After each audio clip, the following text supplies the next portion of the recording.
Во время горнолыжного сезона Цейское ущелье посещают сотни туристов. Большинство из них приезжают из разных регионов страны. За их безопасностью внимательно следят спасатели МЧС России. Они не только патрулируют склоны, но и оказывают необходимую помощь. Чтобы она была своевременной и квалифицированной, регулярно проводятся тренировки. В минувшие выходные с личным составом Цейского подразделения Северо-Остинского поисково-спасательного отряда МЧС России было проведено занятие по вопросам оказания помощи горнолыжникам на склоне. Спуск пострадавшего на специальных носилках, работа кинологических расчетов по поиску пострадавшего под снежными завалами и, конечно же, лыжная подготовка. Вот основные элементы, которые отрабатывались в ходе тренировки. Все этапы спасателями были пройдены успешно. Жители и гости республики могут спокойно отдыхать на горнолыжных курортах Северной Осетии. Цейское поисково-спасательное подразделение – это спасатели высокой квалификации.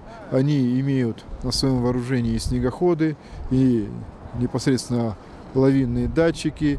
Усиление произведено с кинологическими расчетами и готовы к выполнению задач по обеспечению безопасности и оказанию помощи в том случае, если такая необходимость возникнет.